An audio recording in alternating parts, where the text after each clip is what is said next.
Hi കൂട്ടുകാരെ, എല്ലാവർക്കും നമസ്കാരം.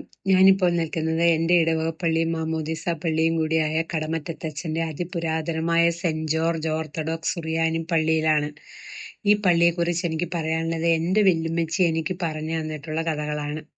9-ാം നൂറ്റാണ്ടിൽ മാർ ആബോ പിതാവ് പേർഷ്യയിൽ നിന്ന് സഞ്ചരിച്ച് കടമറ്റത്തെത്തുകയും അന്ന് അവിടെ ഉണ്ടായിരുന്ന ഒരു കുടിലിൽ ചെന്ന് ഭക്ഷണം ചോദിക്കുകയും ചെയ്തു. അപ്പൊ അവിടെ ഉണ്ടായിരുന്ന അമ്മയും മകനും അവർ ഭയങ്കര കഷ്ടത്തിലാണെന്നും കഴിക്കാൻ ഒന്നുമില്ല, ഭക്ഷണമൊന്നുമില്ല എന്ന് പറയുകയും ചെയ്തു. ഇത് കേട്ട് ആബോ പിതാവ് പറഞ്ഞു, അരി ഇരിക്കണ വട്ടി കൊണ്ടുവരാൻ പറഞ്ഞു. അങ്ങനെ അതില് ഒരു മണി അരി നോക്കിയപ്പോൾ ഉണ്ടായിരുന്നു. അത് ആബോ പിതാവ് പ്രാർത്ഥിച്ചിട്ട് ഈ അരിമണി പാകം ചെയ്യാൻ പറഞ്ഞു. പിന്നീട് ആ അരിവട്ടിയിൽ നിന്ന് അന്നം ഒഴിഞ്ഞിട്ടില്ല എന്ന് ഐതിഹ്യം പറയുന്നത്. പിന്നീട് ഈ അമ്മ ആ ബ്രാഹ്മണ കുടുംബത്തിൽ പണിക്ക് പോവുകയും അവിടെ മാനസിക നില തെറ്റിയ ഒരു സ്ത്രീ ഉണ്ടായിരുന്നു.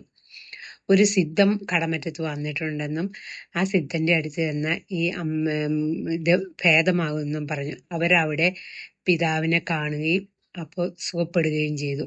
ഇത് കണ്ട് സ്നേഹനിധിയായ ആ കുടുംബത്തിലെ കാരണവരെ പള്ളി പണിയുന്നതിനുള്ള സ്ഥലവും പള്ളിയും പണിന്ന് നൽകി എന്നാണ് ഐതിഹ്യം. ആ പള്ളിയാണ് ഇപ്പോഴുള്ള കടമറ്റം പള്ളി. പിൽക്കാലത്ത് ആബോ പിതാവ് അവിടെ താമസിക്കുകയും ശുശ്രൂഷിച്ച് എല്ലാം ഇങ്ങനെ പോന്നു. അപ്പോഴാ ഈ പൗലോസിന്റെ അമ്മ മരിച്ചു. അപ്പൊ പൗലോസ്, അനാഥനായ പൗലോസിനെ പിതാവ് കൂടെ കൂട്ടി. പിതാവിന്റെ നോക്കിയപ്പോ ബുദ്ധിമാനും കഠിന പ്രയത്നം ചെയ്യുന്നവനും ഒക്കെ ആണെന്ന് കണ്ടു കഴിഞ്ഞപ്പോ ഉണ്ടല്ലോ, പിതാവിന്റെ എല്ലാ സിദ്ധികൾ, അതായത് ഭാഷകൾ പഠിപ്പിച്ചു, കുർബാനക്രമങ്ങൾ പഠിപ്പിച്ചു, കാർമ്മിക ശുശ്രൂഷ ചെയ്യാനുള്ള പട്ടമൊക്കെ നൽകി. അങ്ങനെ എല്ലാം പഠിപ്പിച്ച് അവസാനം പട്ടവും കൊടുത്തു കഴിഞ്ഞ് മാർ ആബോ പിതാവ് കടമറ്റത്ത് നിന്നും പോവുകയാണ്. അപ്പൊ പോകാൻ നേരം മോതിരം കയ്യിലിട്ടുകൊണ്ട് പറഞ്ഞു, ഈ മോതിരം നിന്റെ വിരലിൽ നിന്നും തനിയെ എന്ന് ഊരിന് വീഴുന്നുവോ അന്ന് ഞാൻ മരണപ്പെട്ടിരിക്കും എന്ന് പറഞ്ഞു. അങ്ങനെ പിതാവ് അവിടെ നിന്നും പോയി. പിന്നീട് അത് കൊല്ലം ജില്ലയിലെ തേവലക്കര എന്ന ദേശത്തെത്തുകയും അവിടെ അന്ത്യവിശ്രമം കൊള്ളുകയും ചെയ്യുന്നു. പിന്നീട് കൊച്ചു പൗലോസിനെ ഷമ്മാശൻ പൗലോസ് എന്നാണ് എല്ലാവരും വിളിച്ചിരുന്നത്. അപ്പൊ ആ കാലത്ത് കന്നുകാലികളെ മേയിച്ചുകൊണ്ട് കിടക്കുന്ന ഒരു പയ്യനുണ്ടായിരുന്നു. അവന്റെ മുമ്പിലേക്ക് കടുവ ചാടി വീണ് അവന്റെ ആടിനെയൊക്കെ പിടിച്ച് കൊന്നു. അങ്ങനെ അവൻ പേടിച്ചു പോയ പയ്യൻ ഓടി ഷമ്മാശന്റെ അടുത്ത് വന്ന് പറഞ്ഞു, ഇങ്ങനെ കാര്യങ്ങളെല്ലാം പറഞ്ഞു കഴിഞ്ഞപ്പോ അങ്ങനെ അച്ഛനും ആ നാട്ടുകാരെല്ലാരും കൂടി ആ കാണാതായ ആടുകളെ നോക്കി ഇറങ്ങി. അപ്പൊ സന്ധ്യയായിട്ടും ആടുകളെ കണ്ടെത്താനായില്ല. പിന്നീട് അത്ഭുതം എന്ന് പറയേണ്ട എല്ലാ ആടുകളും കന്നുകാലികളും എല്ലാം തിരിച്ച് വന്നു. പക്ഷെ അപ്പൊ അവര് നോക്കിയപ്പോ അവർക്ക് പിന്നീടാണ് മനസ്സിലായത് ആടുകളെ തേടി നടന്നതല്ല, അച്ഛനെ മാത്രം കണ്ടില്ല, അച്ഛൻ തിരിച്ചെത്തിയിട്ടില്ലാന്ന്. എല്ലാവരും വിചാരിച്ചു അച്ഛനും കടുവ പിടിച്ചോണ്ട് പോയി കാണുമെന്ന്. പക്ഷെ അച്ഛനോ കൊടുങ്കാറ്റിൽ കാട്ടിൽ വഴി തെറ്റി മലയരയന്മാരെ അച്ഛനെ ബന്ദിയാക്കി കൊണ്ടുപോയി. അവര് താമസിച്ചുകൊണ്ടിരുന്നത് ഈ ഭൂമിക്കടിയിലുള്ള ഗുഹകളിലാണ്. അവരുടെ തലവൻ അച്ഛനെ ഇഷ്ടപ്പെടുകയും വർഷങ്ങൾ അവരുടെ കൂടെ താമസിക്കുകയും അവരുടെ രഹസ്യങ്ങളെല്ലാം അച്ഛൻ അറിഞ്ഞു. അവരുടെ മാന്ത്രവിദ്യകളെല്ലാം അച്ഛൻ പഠിച്ചെടുത്തു. അപ്പൊ തലവന്റെ മകളെ കല്യാണം കഴിപ്പിക്കാന് പിൻഗാമിയാക്കാനും തലവൻ ശ്രമിച്ചു. പക്ഷെ ഇതറിഞ്ഞ അച്ഛൻ അവിടെ നിന്ന് എങ്ങനെയെങ്കിലും രക്ഷപ്പെട്ട് പോകാനെന്ന് ഓർത്ത് അവിടെ നിന്ന് ഒരു ദിവസം പുറത്തേക്ക് ആടി. അപ്പൊ ഈ ബുദ്ധിമാന്മാരായ അരയന്മാരോ അവരുടെ ആളല്ലല്ലോ ഈ പൗലോസ്. അപ്പൊ ഈ രക്ഷപ്പെട്ടു പോയെങ്കിലോ എന്ന് ഓർത്ത് ഇവരെന്ത് ചെയ്ത് ഇടയ്ക്കിടയ്ക്ക് ഇങ്ങനെ പൗലോസേ എന്ന് വിളിച്ചുകൊണ്ടിരിക്കും. അപ്പൊ ഈ പൗലോസ് എപ്പോഴും വിളി കേൾക്കണം. അപ്പൊ അവർക്ക് മനസ്സിലായും പോയിട്ടില്ല എന്ന്. അങ്ങനെ മന്ത്രതന്ത്ര വിദ്യകളെല്ലാം പഠിച്ച അച്ഛനോ അവിടെയുള്ള ഓരോ സാധനങ്ങളിലേക്ക് വിളി കേൾക്കാൻ ആക്കി വെച്ചിട്ട് അച്ഛൻ പോന്നു.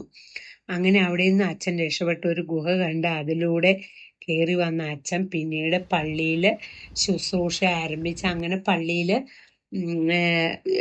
ഇതൊക്കെ ആയിട്ട് ഇങ്ങനെ പോന്നു. അപ്പൊ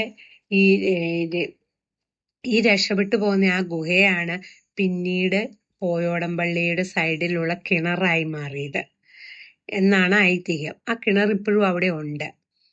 പിന്നീട് അച്ഛൻ മന്ത്രവിദ്യകൾ ഉപയോഗിച്ച് ആളുകളെയൊക്കെ ശുശ്രൂഷിച്ച് കൊടും ക്രൂരിയായ കള്ളിയങ്കാട്ട് നീലിനെ നല്ലവളാക്കി മാറ്റി, ആറിന് കുറുകെ കടക്കാൻ വള്ളമില്ലാത്തടത്ത് വാഴയില വെട്ടി അതിന്മേൽ കടന്നു. അങ്ങനെയൊക്കെ ഒത്തിരി ചരിത്രങ്ങളുണ്ട്. അക്ര കടന്ന കാര്യങ്ങളും ഒക്കെ എല്ലാം കടമറ്റത്തച്ഛൻ്റെ വിദ്യകളായിരുന്നു.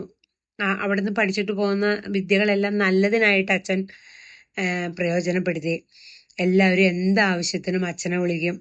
അങ്ങനെ പള്ളിയിൽ ശുശ്രൂഷ ചെയ്ത് പോന്നു. അപ്പൊ ഈ അരയന്മാര് അച്ഛനെ ഇങ്ങനെ തേടി നടക്കുമായിരുന്നു.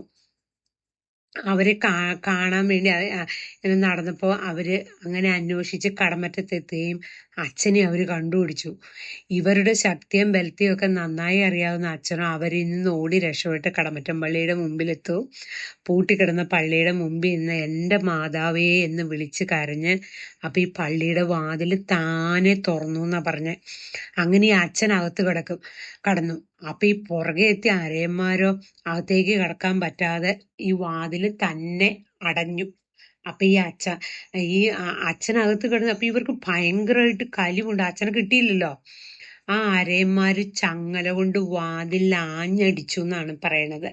ഈ കഥയൊക്കെയാണ് ഞങ്ങളുടെ കാരണവന്മാര് പറഞ്ഞു തന്നില്ല. ഇങ്ങനെ എല്ലാവരും ഈ പ്രദേശത്തുള്ള എല്ലാവരും അങ്ങനെയുള്ള ഒരു കഥകളാണ് അവർക്ക് അറിയാവുന്നത്. പിൽക്കാലത്ത് പള്ളിയുടെ തറ പണിയാനായിട്ട് പൊളിച്ചപ്പോൾ അച്ഛൻ്റെ അസ്ഥികൾ പള്ളിക്കുള്ളിൽ നിന്ന് കണ്ടെത്തു. അത് പള്ളിയുടെ സൈഡില് അപ്പൊ ഇതൊക്കെ നേരി കാണാനുള്ള ഭാഗ്യം എനിക്ക് ലഭിച്ചു കേട്ടോ.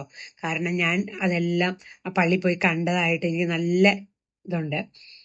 ചെറുപ്പകാലം ഓർമ്മിപ്പിക്കുന്ന ഒരു മാവാണ്. ആ മാവ് നിങ്ങൾ കണ്ടല്ലോ, നല്ല വിശാലമായി നല്ല തണൽമരമായിട്ട് നിൽക്കുക. എല്ലാ കരകളിലും, അതായത് കോലഞ്ചേരി മുതൽ ഇപ്പറേട്ടിങ്ങ് പോന്നു കഴിഞ്ഞാൽ ഈ കടാതി ആ ഭാഗത്തുള്ള എല്ലാവരുടെയും പിള്ളേർ അന്ന് കാലങ്ങളിലൊക്കെ നടന്നല്ലേ എല്ലാവരും വന്നുകൊണ്ടിരുന്നത്. ഈ പള്ളിയുടെ മുറ്റത്ത് ആ മാവിന്റെ കൂട്ടിക്കൂടും ദുഃഖ വെള്ളിയാഴ്ച. അന്ന് ദുഃഖ വെള്ളിയാഴ്ച ഉച്ചക്കും ഞങ്ങളുടെ വിശ്വാസം അന്നൊന്നും കഴിക്കാനുള്ള പള്ളിയിലാണ് എല്ലാവരും ചെലവഴിക്കണേ. അന്ന് അന്ന് ഈ മാങ്ങയൊക്കെ പറിച്ച് തിന്നും. അങ്ങനെയൊക്കെയാണ് എൻ്റെ കുട്ടിക്കാലം. അത് കാരണം ആ മാവ് കാണുമ്പോൾ അപ്പം എനിക്ക് ആ ചെറുപ്പകാലത്തിലെ ഓർമ്മകൾ വരും. അന്ന് കാലഘട്ടങ്ങളിലൊന്നും പള്ളിയിൽ നേർച്ചക്കഞ്ഞി ഇല്ലായിരുന്നു. ഇപ്പോൾ എല്ലാ പള്ളികളിലും നേർച്ചക്കഞ്ഞിയുണ്ട്. നമ്മൾ ഇതെല്ലാം ശുശ്രൂഷകളെല്ലാം കഴിഞ്ഞിറങ്ങി വരുമ്പോൾ തന്നെ നേർച്ചക്കഞ്ഞി കുടിച്ചാണ് നമ്മൾ പിരിയുന്നത്. പിന്നെ പള്ളിയുടെ പെരുന്നാള് ഫെബ്രുവരി 5, 6, 7 തീയതികളിൽ ആഘോഷമായിട്ട് എല്ലാ മതസ്ഥരും കൊണ്ടാടും കേട്ടോ. കാരണം അവിടെ വരാത്ത ഒരു ജാതിയും ഇല്ലെന്നാണ് ഞാൻ കണ്ടിട്ടുള്ളതിൽ. എല്ലാ ജാതിക്കാരും അവിടെ വരുന്ന ഒരു പള്ളിയാണ് കടമറ്റം.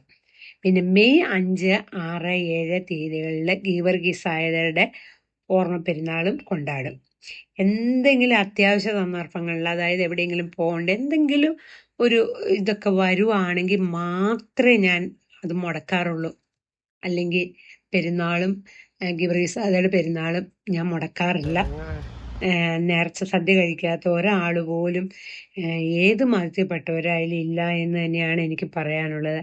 ഇത്രയൊക്കെയാണ് എനിക്ക് കടമറ്റം പള്ളിയെക്കുറിച്ച് പറയാനുള്ളത്, എൻ്റെ അറിവിലുള്ളൂ. Okay, bye. അടുത്ത വീഡിയോ കാണുന്നവരേക്കും ബൈ.